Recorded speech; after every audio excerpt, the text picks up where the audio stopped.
Muy buenas noches, bienvenidos a Primer Plano. Pues en este primer bloque, las elecciones en Guerrero. Se abre la función electoral del 2011, la primera de 6 elecciones que tuvo lugar ayer, las elecciones en Guerrero. Una buena noticia es que, bueno, se había creado una gran expectativa de que quizá la gente no pudiera salir a votar, incluso se esperaban en algunas zonas de Guerrero que pudiera haber violencia física y esto pues no ocurrió, transcurrieron más o menos con cierta regularidad, con cierta estabilidad y paz las elecciones. Esa es la parte buena. La parte mala es que a mí me parece que estas elecciones, estas primeras elecciones del 2011, concentran pues las malas tendencias que hemos venido ya observando en otras elecciones pasadas y que es que podemos ver en este proceso electoral el conjunto de vicios de los que no nos hemos podido deshacer en los procesos electorales. ¿A qué me refiero? Pues desde fenómenos como el transfugismo.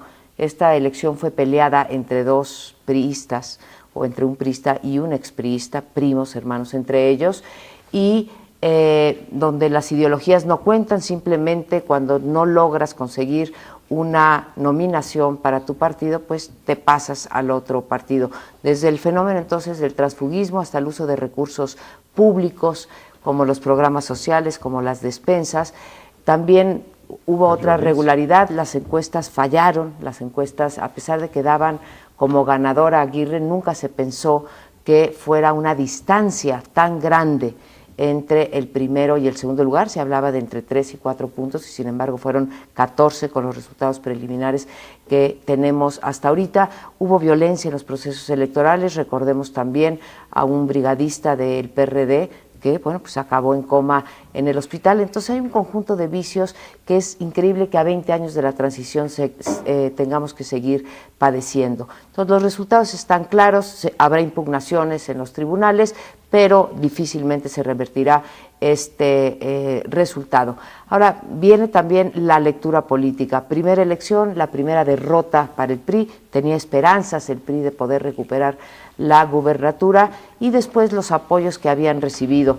La noticia ayer es que Marcelo Ebrard, PRD, apostó y apostó bien. Estuvo de principio a fin con el candidato y hoy en día se reconoce que Marcelo Ebrard gana, se posiciona un poco mejor al interior del PRD al haber apoyado al candidato Aguirre. En fin, esa es una primera lectura política y de los datos electorales. Ahí lo dejo. Apostó y ganó. Claro. No solo apostó bien, sino que ganó, porque a veces uno apuesta bien y pierde. No. Difícil bueno, esa operación. Creo que hay otros datos que vale la pena resaltar. Fue una paliza para el PRI en términos generales. Ganó, el único municipio importante que ganó de los de Guerrero fue Taxco. También ganó Arcelia y algún otro por ahí. Pero Acapulco, Zihuatanejo, Chilpancingo, la capital, todo esto lo ganó Acapulco con una distancia enorme el PRD. O sea, hay muy buenas noticias para el PRD, especialmente para Marcelo Ebrard, que apoyó, y en cambio no son tan buenas para Andrés Manuel López Obrador, que se opuso, que si bien le parecía bien este tipo de coalición PRD-PT-Convergencia, no le parecía bien el candidato, y el candidato salió triunfante. Ganaron Camacho y Marcelo Ebrard, que hacen una dupla desde hace muchos años bastante notable. Creo que también habría que destacar que la violencia que se dio en el curso de la campaña no se repercutió en el día de la jornada electoral, con lo cual pues tenemos una violencia que efectivamente estuvo presente, pero no en las proporciones que hubiéramos pensado, y menos en las casillas y robo de casillas, cosas de este tipo que en Guerrero pues han sido muy frecuentes y muy violentas, no solo la violencia física, sino la violencia electoral misma, en fin. Creo que también esto está mostrando algunas cosas que supongo veremos en el próximo bloque, pero están mostrando algunas cosas de debilidad del PRI, junto con la debilidad que muestra en Baja California Sur, donde serán las elecciones el día 7 de febrero, ya la semana entrante, digo, el día 6 de febrero, 6 de febrero, el domingo próximo, en donde parece que el PRI también va a perder. Aparentemente vienen cosas por ahí y es muy notable que Peña Nieto, por ejemplo, no fuera el día de las elecciones, ayer, no fuera Guerrero, tampoco fueron ni Beatriz Paredes, y Manlio Fabio, que estaba en Acapulco, cuando recibió las noticias, se retiró y se fue inmediatamente, pero no aparece en la foto. En la que, por cierto, hay datos grotescos. Añorbe declarándose vencedor, diciendo que había una distancia irreversible ya, que había ganado. Sí, pero él la dijo a favor, ya ganamos, dijo en esos términos. 14 puntos, Entonces, sí. Pues, van a apostar por la vía de la impugnación, no sé hasta dónde puedan llegar con 14 puntos. Hay, por supuesto, un elemento que interfirió también en la elección, que fue la publicación por parte de un periódico, ya platicaremos también de ese asunto, que seguramente habrá, digamos, tenido su peso. También está la declinación del PAN. Yo no creo que hayan fallado, María Amparo, las encuestas. Las encuestas pronosticaron que iba 7 arriba Ángel Aguirre, y finalmente hay estos dos hechos que supongo que explican perfectamente que se haya ampliado la ventaja de Aguirre sobre Añorbe. Yo no creo que en este caso hayan fallado, salvo las pagadas por el PRI, que decían que estaba una, creo que era de María de las Heras, diciendo que efectivamente estaba reñida la elección y que la tendencia era que Añorbe ganaba. Yo creo que las encuestas en este caso nos dieron un panorama muy claro de lo que finalmente ocurrió. Insisto, tomando en cuenta estos dos últimos datos. Registrar, por supuesto, que pierde una fracción del PRI importante, pero pierde el PRI en su conjunto. ¿Por qué? Al principio del año el profesor Moreira estaba dando clases de unidad y qué cruel paradoja que el PRI, la primera elección del año la pierde por una división interna. Claro. No quisieron nombrar a Ángel Aguirre como su candidato, dijeron va Añorbe y el resultado vuelve a ser muy parecido a lo que vimos en Sinaloa el año pasado. En Durango no ganó el Rosas Aispuro, pero finalmente este desprendimiento del PRI, que es el que resulta triunfador y es a su vez cachado por un conjunto de partidos, PRD, PT, Convergencia y en última instancia el PAN. Yo creo que ahí hay un dato importantísimo para un PRI que ve efectivamente cómo su imbatibilidad no lo es tanto, que sus pleitos internos no los tiene del todo resueltos. Y pienso en Guerrero y pienso en toda la sucesión de elecciones que tienen de aquí al 2012 y la verdad es que la idea de imbatibilidad que quería presentar el PRI, y con esto concluyo, el año pasado y en este caso se les abolla muy duro. Y es tan duro simbólicamente cuando empieza la Copa del Mundo y Brasil es la selección que juega la primera y pierde, ¿no? El hecho de que la verde amarela, o sea, en este caso los tricolores, los imbatibles tricolores, entren al primer compromiso del año con una derrota a manos de un señor que fue electo senador por el Partido Revolución Institucional, terrible. Sin embargo, Guerrero es una entidad enferma de pasado. Es decir, repite el mismo partido que estaba gobernando, no tenemos alternancia, es el PRD, con uno que fue gobernador en 93. No sé cómo el Estado va, digamos, encarar el futuro con esa indigestión de pasado que tiene. Sí, bien, pero en ese sentido yo creo que si bien la imagen del PRI no se fortalece de cara al 2012, pues tampoco, en realidad no pierde. Es decir, el PRI no perdió una nueva plaza, como sí ocurrió el año pasado en 3 plazas, simplemente no ganó una nueva de las que ya tiene, que cambia un poco el sentido incluso de la alianza. Sí. La alianza de último momento del PAN no fue para derrotar al PRI, ahí de todas maneras tiene que plantearse las cosas en términos de estrategia nacional, es decir, con vistas al 2012, porque decir hoy, si las alianzas las han justificado en términos de derrotar a un partido que lleva 80 años en el poder, pues aquí ya no es el caso, ¿no? Que Seferino Torreblanca no se haya comportado como perredista es otra cosa. Pero la justificación entonces Aguirre se busca por otro lado, ¿no? Pues Aguirre tampoco.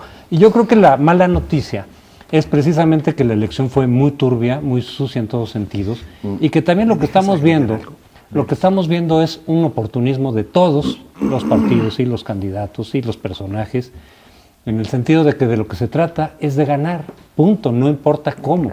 Pareciera que hubieran hecho todos suya la consigna de que se trata de ganar haya sido como haya sido. Es decir, no importa por encima de qué o de cómo, en detrimento de la democracia electoral, por supuesto. Entonces, cosas como el hecho de que se apoye a Aguirre, cuando el propio PRD lo había descalificado, como un perseguidor de perredistas, ¿no?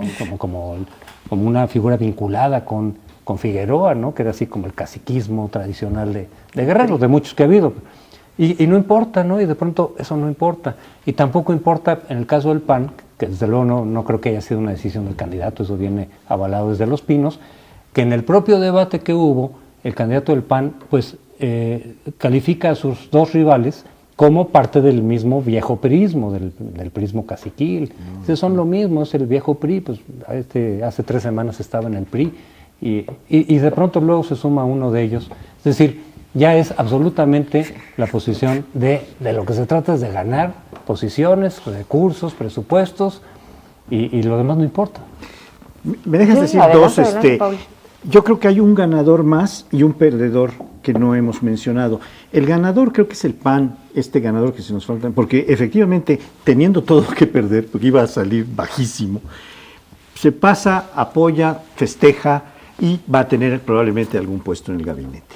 Esa es una ganancia. La pérdida es la del PANAL. Es la primera vez notoria que el PANAL pierde. El PANAL ha venido ganando sistemáticamente.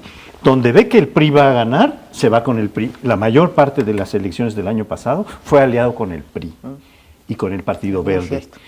Ahora pierde aliado con el PRI. Es el primer golpe fuerte que se lleva la querida maestra. Pues miren, ya van dos cosas, decía Leonardo Curcio cuando le tocó hablar. Es que no hay cosas inevitables, ¿no? No es inevitable que siempre gane el PANAL, no es inevitable que siempre gane el PRI. Vamos tumbando votos. Y hay lecciones importantes en esta elección de Guerrero, no solamente la división del PRI. Por ejemplo, en los análisis preliminares que ya salieron de los votos, resulta que el 90% de los votos perredistas, ¿sí?, son en efecto, digamos, son su voto duro, ¿sí?, de los que se llevó. Incluso se dice en los análisis ya que el PAN, a pesar de que el candidato del PAN declinó en favor del PRD, buena parte de los votos que iban a ir al PAN con su candidato se fueron no al PRD, sino se fueron al PRI. Pero lo importante es la estructura que tiene el PRD y es el temor también creo que tiene el PRI. Por un lado las divisiones y por otro lado el de cuidar sus estructuras territoriales que le fallaron en la mayor parte de los municipios al interior de Guerrero en el PRI y que es una cosa que tendrán que cuidar para adelante. O sea, sí es un golpe al PRI, en el sentido de que, bueno, pues se les tiene que empezar a bajar un poco la soberbia de que vienen imparables. Si contrastamos 2005, que fueron las elecciones anteriores a gobernador, con estas, son idénticos los resultados, igualitos, ¿sí?, en términos de votación. Pero el PRI fue recuperando en las locales, 2008, y después en el 2009, en las elecciones federales, el PRI se recuperó muchísimo y de ahí, digamos, que pensara que iba a ganar y sin embargo la división también hay cuestiones personales, ¿no?, que se explican. Digo, yo no entiendo cómo va a regresar, si es que regresa a Ñorbe, a gobernar el puerto de Acapulco. Es decir, mis propios conciudadanos como alcalde me dieron un varapalo que yo interpreto porque mucha gente habrá dicho, oiga, si este señor lo elegimos para alcalde, el puerto está hecho un desastre y resulta que ya anda candidato a gobernador. Lo que no entiendo es cómo va a regresar al puerto de Acapulco y decir, yo vengo a gobernarlos después de estos actos electorales. Bueno, pues solamente porque no hay revocación, de mandato, pero esto es claramente, digamos, un rechazo. Y como dijeron ustedes, no gana la izquierda, ganó el PRD, pero no ganó la izquierda, o sea, el señor Ángel Aguirre, en fin, pero nos tenemos que ir, quédese con nosotros, vamos al segundo bloque. Bueno, en este segundo bloque les propongo que recuperemos el escenario nacional después de Guerrero y bueno, habrá que incorporar también lo que está ocurriendo en Baja California Sur, es decir, qué resulta para los actores políticos este dato electoral. Rápidamente digo, el PRI tendrá que revisar sus procesos de selección de candidatos, nuevamente se vuelve a tropezar con el tema de un candidato que es impuesto por un sector al otro. Yo creo que este tema lo están analizando muy bien en la oficina de Peña Nieto, porque una selección de candidato fallida en el PRI del Estado de México podría darles como resultado algo, en fin, de estilo Sinaloa. Lo acaban de constatar en Guerrero. Para el PRI también esta idea del partido imbatible que había, digamos, iniciado el año con una fortaleza enorme, un Moreira hablando de los ninis en el gobierno, en fin, en un tono muy arriba. Yo creo que esto les va a poner una cura de humildad y a reubicar que no las tienen todas consigo. Por un lado, el PAN viene la señal desde muy arriba que las alianzas siguen siendo un objetivo estratégico, a pesar de que el candidato era la última estirpe, en Guerrero me refiero, del figueroísmo, el PAN decide llamar a sus votantes a que sufraguen por él, y por tanto, bueno, el mensaje que se está mandando es: seguirán apostando desde muy arriba a las alianzas opositoras, con lo cual pues vamos a ver qué ocurre en el Estado de México y en otras entidades. Viene Coahuila también, viene Nayarit, y parece que la señal es: sí queremos seguir con alianzas. En el frente de izquierda, ya lo planteaban ustedes en el bloque anterior, el bloque del día queda muy reforzado después de lo de Guerrero. No sé si necesariamente es la mejor imagen que pueda dar una izquierda, es decir, rescatando a priistas de otra época, pero claramente el grupo de Manuel Camacho, por supuesto el jefe de gobierno Marcelo Ebrard y los chuchos quedan muy bien posicionados dentro de la, digamos, izquierda, para decir: nuevamente cosechamos un éxito de la mano de las alianzas. Si vamos divididos, por cierto, Guerrero fue un magnífico laboratorio de qué ocurre cuando la izquierda se divide. En aquella época ganó el propio Añorbe, ni más ni menos que el puerto de Acapulco. Pero en fin, no me alargo, está eso. Y un López Obrador que sigue apostando este juego un poco ambiguo de: no me opongo a ciertas alianzas siempre y cuando se mantengan la izquierda y sean los candidatos que la aprueben. En fin, creo que se pone interesante el juego, porque algunas de las certezas con las que iniciaron los actores políticos el año se han movido con la elección de Guerrero. Pero yo quisiera decir una cosa de esto. Por un lado, se ha dicho, bueno, que no gana el PRI, la izquierda propiamente, que a final de cuentas eran dos personajes del PRI, no es la izquierda, difícilmente se puede representar la esencia de la izquierda Aguirre, ¿no? No tanto por ser de del viejo PRI, porque en realidad el PRD nació del viejo PRI, en términos ideológicos, es el PRI cardenista, sino en términos de una actitud autoritaria, persecutoria de la izquierda, de aquel entonces en Guerrero, que esa es la parte que sí entra en una abierta contradicción con los ideales y los principios defendidos por la izquierda. Sin embargo, desde el punto de vista táctico y estratégico, hacia el 2012, sí se puede decir que gana la izquierda. ¿Por qué? Porque lo que se está buscando en las elecciones estatales, entre varias cosas, es que los recursos de los estados que manejan los gobernadores, donde pueden aceitar un aparato electoral con recursos públicos, donde pueden hacer voto corporativo, compra de votos, etcétera, no caiga en manos del PRI. En todo caso, en manos de la izquierda, para favorecer a su candidato, quien quiera que sea. Porque sí hemos visto que los gobernadores priistas son muy duchos para eso, en general. A veces fallan, digo, por diferentes razones, pero disponen en un momento determinado de los recursos del aparato electoral, que tiene que ser financiado y aceitado debidamente. Entonces es parte de este tablero de decir, a ver, ¿con cuántas gubernaturas llegamos cada uno de los candidatos hacia el 2012? Desde luego hay que tratar de quitar al PRI el mayor número posible, se le quitó a Oaxaca, etcétera, Puebla. Y la pregunta que yo dejaría también por otro lado es, ¿qué tanto puede repercutir este triunfo de una alianza, que no es una coalición formal, pero en términos simbólicos es una alianza PAN-PRD, para modificar lo que se vislumbra como el escenario más probable en el Estado de México? Porque ahorita pareciera que el Estado de México ya la coalición es muy difícil, que Encinas irá por el lado de la izquierda, que algún panista irá, Bravo Mena, por su lado, y que eso le va a facilitar el triunfo al PRI.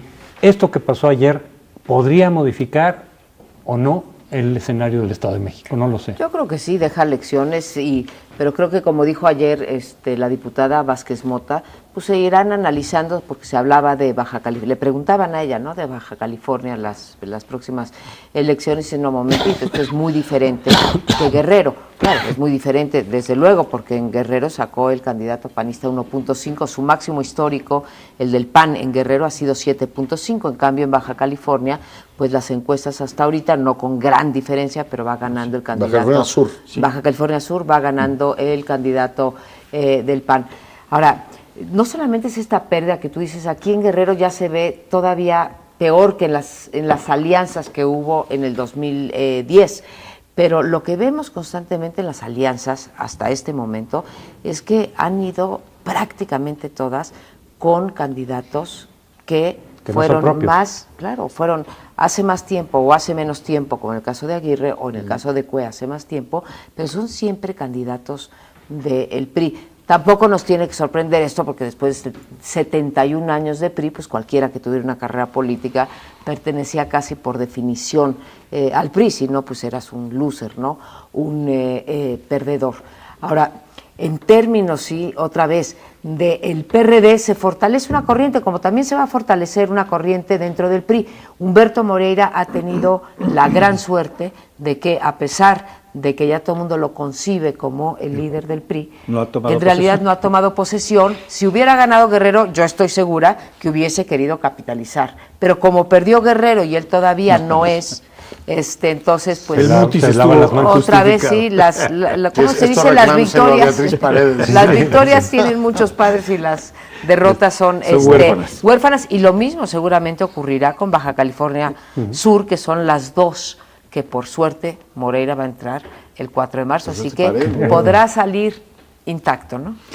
Yo quisiera retomar una cosa que hemos tratado varias veces en este programa, que es la lógica de lo presidencial o de la carrera presidencial no se deriva de las lógicas de las elecciones locales, aun cuando hay una serie de cosas que van mostrando algún indicador de lo que puede pasar. Por ejemplo, en materia de coaliciones, que son la figura más de moda, desde el año pasado que tuvimos 15 elecciones y en todas ellas hubo coaliciones, en las 15 elecciones.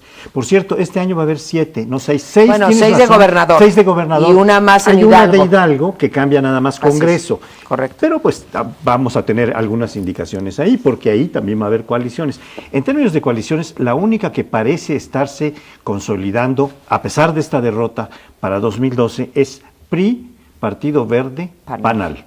Esa que fue en Guerrero, parece que será una coalición en 2012.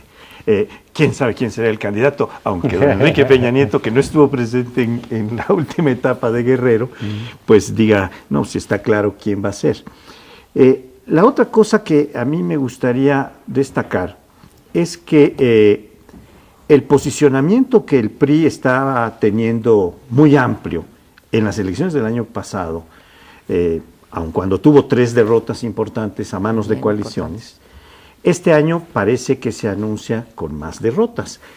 De las 6 elecciones que vamos a tener, hay una que es la semana entrante en Baja California Sur, donde va a ganar un candidato que está impulsado por el PAN y un pequeño partido local de Baja California Sur, que es realmente el partido de izquierda que se trajo Covarrubias, que es el que fue alcalde de Comundú del PRD, se pasó al PAN. O sea, estas coaliciones que está habiendo, pero estamos teniendo de varios tipos. O sea, la ideología tampoco aquí tiene mucha importancia. Cada vez pesa menos, ¿no? Digo, el PAN pidiendo votar por Aguirre, había que verlo, y en este caso sostener a un candidato que estaba con el PRD. Está claro que de aquí al 12... hay otras elecciones que creo que vale la pena, bueno, aparte de la del Estado de México, que parece ser la única que nos interesa, está Coahuila, además está Nayarit, está Michoacán es en noviembre, es la última, pero también va a ser muy importante. Yo creo que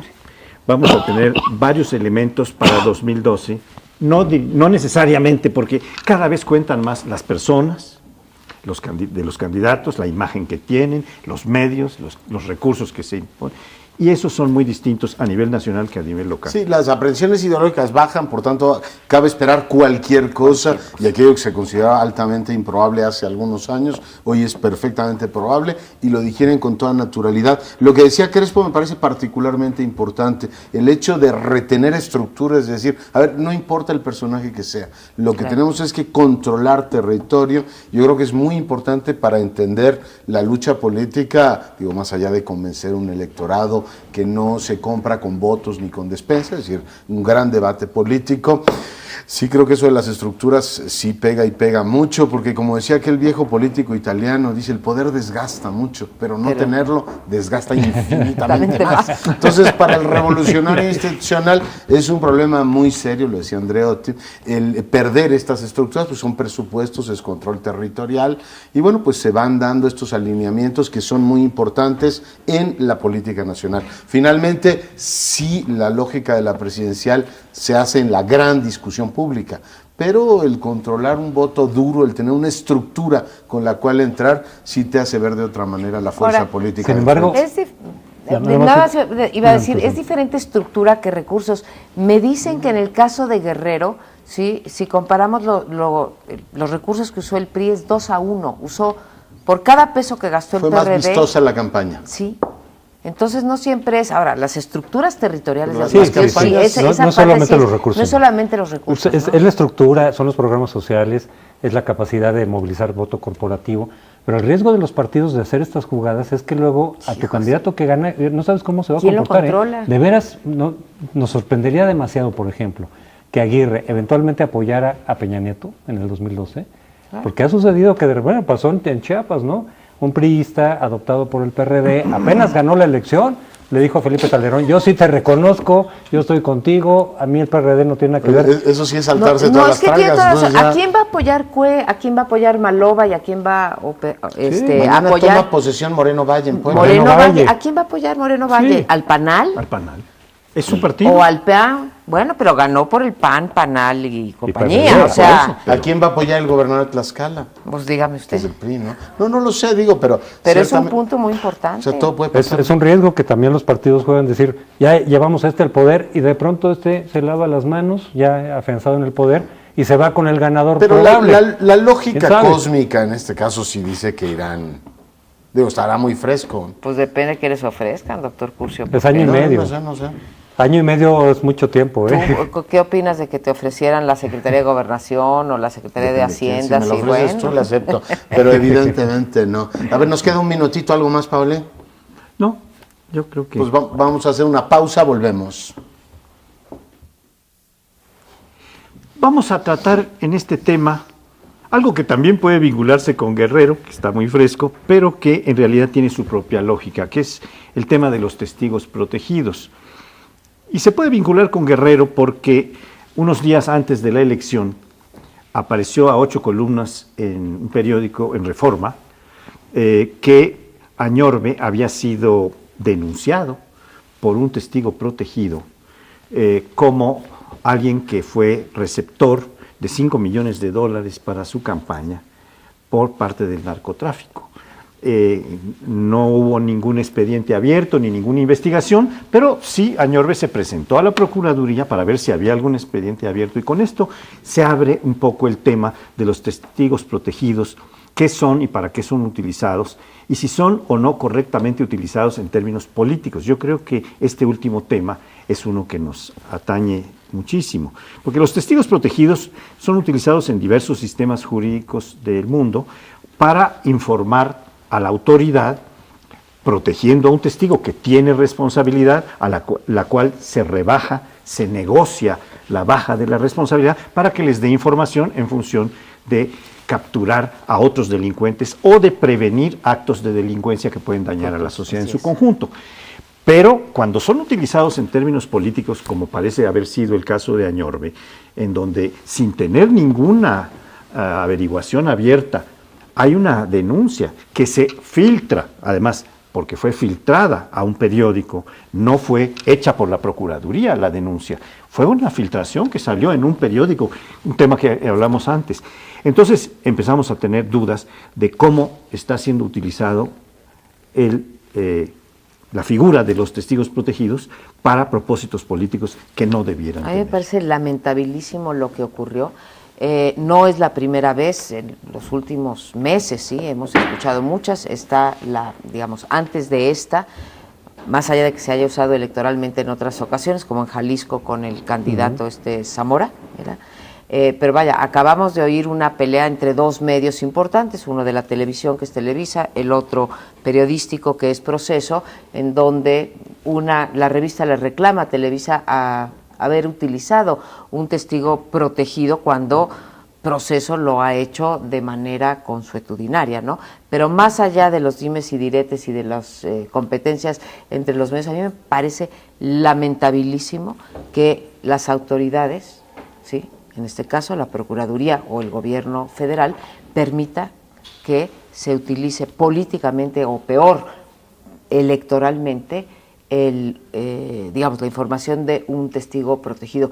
Porque a mí, como ciudadana, lo único que me queda decir es, tenemos una Procuraduría, no del Gobierno federal, tenemos una Procuraduría panista, ¿sí?, que cuando quiere afectar intereses y filtra información según a quien quiera favorecer. Y esto sí me parece un rasgo altamente antidemocrático, por no decir autoritario. Y tremendamente riesgoso para la vida del país, porque si algo ha dicho el gobierno de Felipe Calderón es que quiere construir una política de Estado en materia de combate al crimen organizado, y evidentemente si se va a utilizar una, digamos, declaración de un testigo protegido para dañar políticamente a un priista, en este caso, el señor Añorbe, pues la verdad es que no hay manera de construir política de Estado. El PRI tiene todo el derecho a estar agraviado, ofendido, decir, a ver, me llama usted a una mesa de negociación a pactar cuestiones de Estado y en el momento que a usted le conviene, utiliza políticamente eso. Yo creo que es un desastre y sí se tiene que replantear muy bien ese tema, igual que otras cuestiones que tienen que ver con la comunicación del gobierno. Yo sigo sorprendido, y regreso ahora a lo de los testigos protegidos, de que el JJ aparezca en televisión antes de comparecer ante la Procuraduría. Uno dice, oiga, ¿esa es política de Estado? La política de exhibición mediática y convertir al individuo casi en una estrella de rock, en vez de tomarse en serio el asunto. Yo creo que no se puede estar pregonando y pidiendo que todos los actores políticos se alineen con una determinada política y de pronto exhibir eso. Ahí hay un grave error. Lo segundo es lo que tú decías, María Amparo, de las dobles morales. Respecto a si tomamos en serio la declaración de un testigo protegido en función de lo que nos parezca simpático, pues entonces no vamos a acabar nunca. La revista Proceso publicó hace no mucho tiempo, y lo comentamos aquí, un reportaje completo sobre los narcocongresistas. Una buena parte de su reportaje se basaba en hechos de testigos protegidos de que si tal diputado, por ejemplo uno por Guerrero, Ríos Peters, recuerdo, y otros más habían tenido algún vínculo con el narco. Bueno, tú puedes decir, no es posible que si un narco dice lo que él quiera, o digamos despepita, permítanme usar ese verbo, ante el Ministerio Público, yo tengo que tomar por bueno todo lo que dice. Después Proceso se ofende porque Televisa toma por bueno una declaración de un testigo protegido diciendo que uno de sus reporteros recibía dinero. Y la última es esta. Bueno, yo creo que sí tenemos que ser mucho más serios. Si los testigos protegidos dicen cosas limitadas, muchos de ellos interesados en obtener determinadas ventajas, pues hay que tomarlo con todos los asegúnes y no darles la categoría de oráculo y decir, si lo dijo un testigo protegido, como ese señor me cae mal, entonces le creo a pie juntillas. Yo creo que hay que ser mucho más serios con ese tema. Sí, yo lo seguía a ti, Leonardo y Amparo, el jueves, diciendo además que pues habían suficientes indicadores como para que se hiciera innecesaria esta jugarreta además político-electoral. Pues, ya se había dado la alianza, se esperaba que pudiera haber ahí un incremento en la distancia que había de Aguirre respecto de Añorbe. Efectivamente fue y con mucho. Entonces, ¿para qué poner de nueva cuenta, aún en términos, digamos, de ganancia, ¿no? ¿Para qué poner esa carta de nueva cuenta? Se podría no justificar, pero sí explicar si todo apuntara a que iba a ser una elección muy cerrada.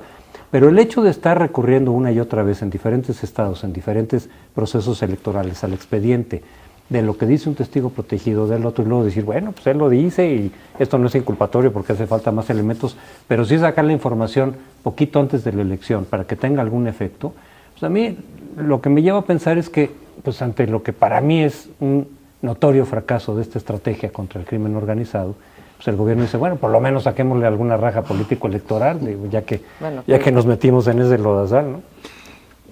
Yo tengo la impresión de que cuando se difunden notas que se atribuyen o noticias que se atribuyen a un testigo protegido, estas tienen más o menos impacto en función de la credibilidad con la que se transmiten, incluso dando detalles. Y en este caso, en el caso de Añorbe, el que fue imputado, se daban una serie de detalles que hacían muy creíble que esto fuera así. Para la opinión pública, y en unos días antes de la elección de Guerrero, se decía el domicilio en donde había sido entregado, se decía el nombre del narcotraficante que entregó, que pertenecía a los Beltrán Leiva, se decía que el testigo protegido, que tiene un nombre ficticio, un seudónimo, estaba presente en el momento en que se le entregaron los $5 millones.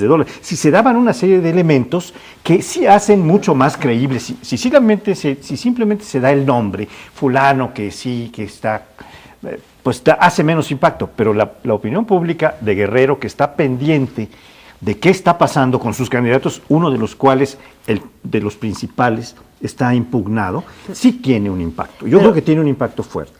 Según dicen los encuestadores, sí, y ha ocurrido en otras ocasiones, no impactó las preferencias electorales.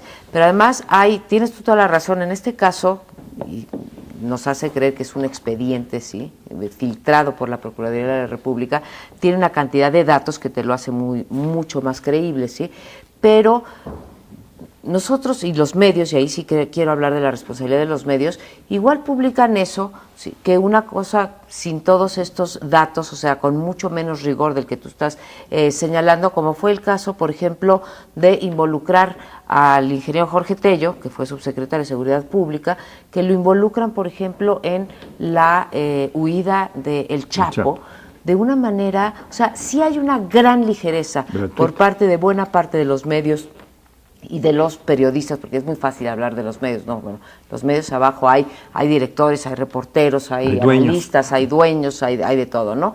En donde se cargan la reputación de una persona, se usa electoralmente, se cargan con mucha ligereza la reputación de una persona y como decía, fuiste tú, ¿no, Leonardo? Golpe dado o Wikileaks dado, ni Dios lo quita. Wiki dado, ni Dios lo quita. Aquí sí, yo sí creo que hay una responsabilidad muy importante de los medios porque son los transmisores de estas filtraciones. Mal la Procuraduría, el gobierno, de andar filtrando expedientes, ¿sí? O conversaciones, o lo que ustedes quieran, y los medios también están digamos, premiando esta práctica política. Que en los medios a mí me preocupa. Sí, hay ciertas cuestiones, hay también intereses políticos, decir, a ver, pégale por aquí, pégale por allá, pero sí nos merecemos una explicación de parte del Estado. Sin duda. Yo creo que los medios tienen que responder, oiga, si usted tenía esa historia y era buena, la pudo haber publicado mañana. Y de todas maneras, ¿qué es lo que quiere decir? Hay responsabilidad que hay de los medios. Narco financiando campañas políticas o querías darle un golpe al PRI unos días antes de las elecciones. Sí. Son dos cosas diferentes. Lo que sí debemos saber es si efectivamente la Procuraduría General de la República tiene un expediente en el cual tantos millones de dólares pueden ir a las campañas políticas de este país. Eso es un tema delicadísimo para el Estado. Y lo de la verosimilitud de la historia, también es muy fácil montarte una historia así. Sí. Nos vimos en Boulevard de la Luz 216, estaba el Chapo Guzmán y ahí le dimos dinero a no sé qué candidato. Digo, tampoco es nada del otro mundo inventarte una historia así. Además, los narcos tienen todo, menos ser tontos. Pero hay un asunto una pregunta, Pauli. Sí. O sea, si realmente obran todos estos datos en la declaración del testigo protegido, yo me pregunto, bueno, ¿y entonces por qué hizo la Procuraduría? Si los tenía en sus manos, ¿por qué no fue a perseguir penalmente al candidato? Por eso dijo que no, pero el problema está en que la información que viene de los testigos protegidos, tal y como está previsto legalmente y abiertamente, es que se tiene que guardar. La autoridad la tiene que utilizar. Tienes toda la razón. Pero cuando ya se informa, y además la Procuraduría dice, no, pues yo no tengo ningún expediente, ninguna averiguación previa abierta. Filtraciones, digo. Es una filtración vil en todos los sentidos. Por lo cual, pues está... Sí. ¿Me dejas decir nada más una cosa? Pues estamos con tiempo 20 encima. segundos. Sí. El gobierno no puede pedir mucha seriedad a los medios de comunicación cuando sigue con política de filtraciones. Es decir, no puedes pedir rigor en todas las historias y utilizar la vía fácil cuando te conviene, ¿no? Pero nos tenemos que ir y vamos a seguir sobre este tema que parece muy importante para el análisis político. Pierde toda la autoridad. Al señor.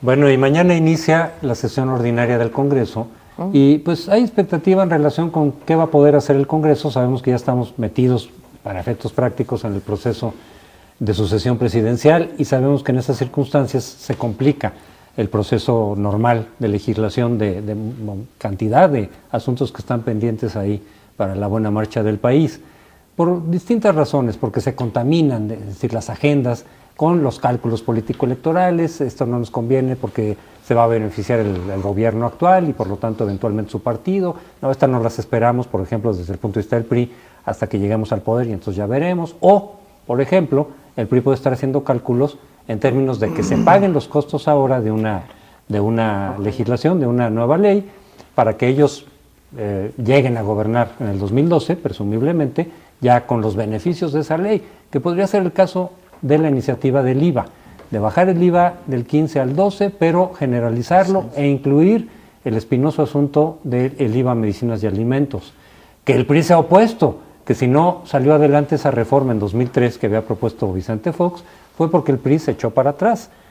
Había llegado a un acuerdo con Vicente Fox de sacar adelante esa reforma fiscal, y a la mera hora se hizo la revuelta esa en donde fue defenestrada Elbester Gordillo como coordinadora de la bancada priista, y se apeló a que los principios del PRI, sus estatutos, impedían o prohibían que se avalara el IVA a medicinas y alimentos. Ahora la pregunta sería, pues tiene que cambiar los estatutos y sus declaraciones, o pueden ir con eso. En fin, está pendiente de todas maneras una gran cantidad de temas de reforma laboral, la reforma política, los ajustes a la reforma electoral, o en caso de que la Suprema Corte en los próximos días diga que la reforma electoral tuvo vicios en el procedimiento y que por lo tanto no valdría para el 2012, ¿qué tendría que hacer el Congreso en muy poco tiempo? Yo tendría una primera reacción cuando abre Crespo diciendo qué va a pasar en el Congreso. Pues hay que decírselo al auditorio, va a pasar lo que ellos quieran que pasen, porque tienen todos los instrumentos para pasar las reformas que ellos mismos nos han dicho que hacen falta, y no solamente nos han dicho de cara a la nación que hacen falta, sino que han mandado sendas iniciativas al Congreso que yo ya a estas alturas me sospecho que las mandan pues por mandarlas, ¿no? Porque a la mera hora, o para levantar su imagen, que yo no sé si se den cuenta, Paoli, que después cae peor, porque llevamos años mandándonos las mismas iniciativas. Entonces, que quede claro la responsabilidad. Las cosas pasan o dejan de pasar porque ellos deciden que pasen o que dejen de pasar, porque ya estuvo bien de que digan, no se lograron los acuerdos. No, señores, los acuerdos se logran si ustedes quieren que se logren, ¿sí? No es porque hubo un eclipse lunar, ¿no? O sea, asuman su responsabilidad. Y tristemente sí tengo que decir, terminaron ya las plenarias de los tres partidos principales, los que sí pueden decidir hacia dónde va el rumbo de este país, y volvemos a ver lo mismo de todos los años. Ya no digo de del primer año de la legislatura, porque estamos iniciando el segundo, sino lo mismo desde hace 15 décadas. Y nos vuelven a recetar que ahora sí vamos por la reforma fiscal, en este caso la del senador Beltrones, y lo mismo con la laboral. Y al final creo que estaremos en esta mesa, no es que esté pecando de pesimismo, es que los datos me revelan una y otra vez que siempre acabamos aquí diciendo pues no cumplieron todas estas cosas. Ojalá y tenga razón Crespo, y que el PRI se sienta tan poderoso y tan seguro de que va a llegar, y que quiera que el PAN o el presidente Calderón pague los costos de esas reformas que ellos mismos están Pero tiene la contradicción interna que apuntaba Crespo. Sí. Por un lado, y no es la primera vez que lo plantea Beltrones, abre con este discurso sensatísimo de reforzar las finanzas públicas, y por el otro lado tienes esta demagogia de le prometimos al pueblo que no subiríamos el IVA en alimentos y medicinas. Bueno, hay que recordar que la última postura del PRI fue bajar un puntito de IVA, si abrieron la discusión sobre el presupuesto, claro, y al final dijeron, ¿saben qué? No lo podemos hacer. Yo creo que la situación, a ver si lo logro comprimir, la situación política del país desde el punto de vista legislativo está muy clara. Por un lado, el presidente, al seguir apostando por las alianzas, ya lo platicamos en el caso de Guerrero, digamos, rompe cualquier posibilidad de llegar a grandes acuerdos con el Revolucionario Institucional, que tiene muchas razones para estar muy enojado con el PAN. Por el lado del PRI, está empezando a verse, digamos, presa de sus propias aseveraciones y de su propia circunstancia. Por un lado, dicen que necesitan mayorías para que este país se gobierne bien. Manlio Fabio Beltrón escribió un artículo preguntándose, ¿para qué queremos el poder? Bueno, pues ahora tienen una doble presión para demostrar para qué quieren el poder y para qué tienen la mayoría en San Lázaro. Los está esperando, digamos, la posibilidad, ya no tiene la posibilidad de decir, es que el gobierno no acuerda con nosotros. No, esa posibilidad ya se canceló, usted no tiene acuerdo con el gobierno. A ver, ¿qué va a sacar usted con la mayoría que tiene en San Lázaro? ¿Va a sacar usted una reforma fiscal? Entendemos que no puede sacar reformas constitucionales. ¿Va a sacar una reforma laboral? Ahí tiene el poder, y yo creo, y con esto termino, que los actores internacionales cada vez presionan más a un PRI que está a punto de regresar al poder. Y le dicen, a ver, en materia de finanzas públicas, ya una vez que se acabó la demagogia de estar en una oposición cómoda, ¿qué vas a hacer? la OCDE le estará preguntando, el propio Gurría les podrá preguntar, ¿y qué proyecto traen para el 12? ¿Cómo van a sanear el país? Ya vemos que, por ejemplo, Peña Nieto ha tenido que abrir las cartas de lo que tendría que hacer en materia de seguridad pública, porque la propia comunidad internacional se acerca y dice, a ver, si usted va a ser el próximo presidente, ¿cómo va a manejar ahí? En fin, se acabó el tiempo de la ambigüedad para un revolucionario institucional que ya no puede estar navegando con la comodidad de ser oposición y tener hoy la mayoría en San Lázaro. A mí me gustaría decir para nuestro público que existen para esta legislatura 4 periodos pendientes. Uno que empieza mañana y hay otro a fin de año, septiembre, diciembre. Después hay otros 2 en 2012. Creo que de los 2 que hay este año es de donde podríamos esperar mayores resultados. No digo que los va a haber, digo que es porque los de 2012 van a quedar ya totalmente involucrados. Incluso muchos diputados empiezan a pedir licencia para ver qué van a hacer en la campaña presidencial y se van un porcentaje bastante amplio de legisladores, con lo cual pues los que llegan no tienen ni idea, ni compromiso, ni nada. Entonces, estos 2 periodos son de los que más podríamos esperar. Y de los 2 de este año, porque el otro ya va a estar muy metido después de las elecciones y va a tener encima toda la cuestión del presupuesto, ingresos y egresos. Porque ese es lo que toma la mayor parte de la atención y donde se da la mayor arrebatiña, sobre todo en un año preelectoral, como es el de 2011. Entonces, me parece que si en este periodo, febrero-abril de este año, 2011, no salen, por lo menos algunas de las anunciadas, como esta reforma light laboral que han estado anunciando los priistas, que tienen mayoría en la Cámara de Diputados junto con el Verde, o sea, la podrían sacar. Y ya lo están anunciando también las cámaras empresariales, dicen, ya viene una reforma light. O sea, no van a tocar prácticamente nada. Segundo, la reforma fiscal, que se ha anunciado y anunciado, nada. La reforma educativa. Esto que vino a decir Gurría, que es un priista connotado, ahora secretario general de la OSD, de que ya era el tiempo. Decían, en Estados Unidos las legislaturas duran 2 años, aquí duran 3 y nos faltan 2 aquí. 2 es una eternidad, decía Gurría. Claro. Sí, pero en la eternidad tampoco va a ocurrir gran cosa.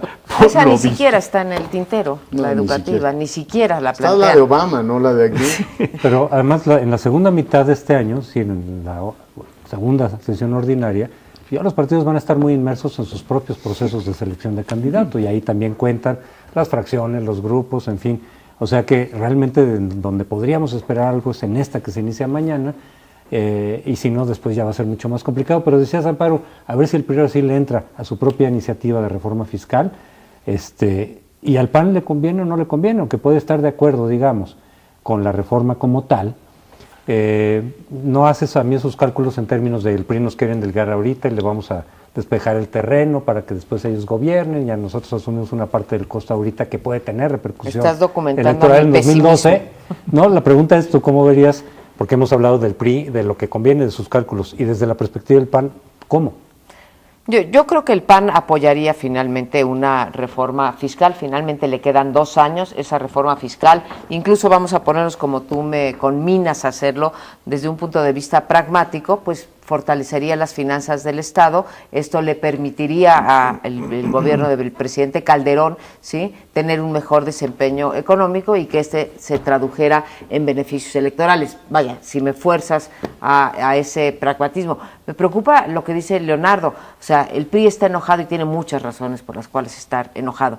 Yo lo que veo en otros países, no digo que a los políticos, a los diputados y senadores de otros países no les importen las elecciones y seguir avanzando en cargos de elección popular, pero sí veo, por ejemplo, a un partido republicano convencido de que la ley de salud o de sanidad de Obama no le gusta por términos ideológicos, se lo vende a la población, etcétera. O de que no hay que subir impuestos. Aquí lo que me parece desesperante es, o a Obama convencido del caso contrario, o los impuestos.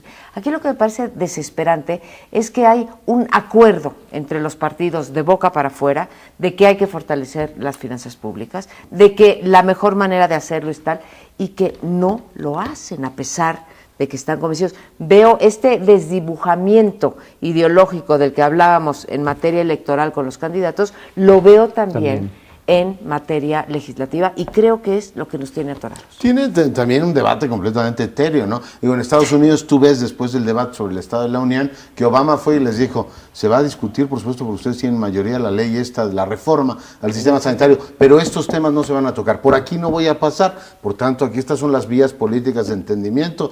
En el caso del gobierno, yo creo que sí tiene que romper el círculo que traemos desde la legislatura 97-2000, cuando el propio Felipe Calderón se opuso a la reforma energética que le propuso Zedillo. Como me la propone usted, entonces yo no la hago. El gobierno, si se diese esta circunstancia, que dudo mucho que se dé, sí tendría que abonar en un sentido de responsabilidad y romper el círculo. No queda todavía un minuto. Bueno, sí, habrá que ver entonces en qué termina esta situación. La reforma política, que habíamos mencionado solamente de paso, hay muchísimos temas ahí. Y la electoral, Crespo. Por eso decía Bueno, la electoral también. La electoral. No, pero es que la electoral tiene que estar lista para el 30 de Por lo junio. menos tiene que sacar Antes consejeros de- el IFE, ¿no? Antes. Bueno, pues sí, desde Antes luego, los del consejeros del IFE domingo. y los ajustes que se requerirían en la reforma electoral para llegar a una elección presidencial, pues ya. Pero nos tenemos que ir, les agradecemos su presencia, ojalá nos acompañen el próximo lunes. Buenas noches.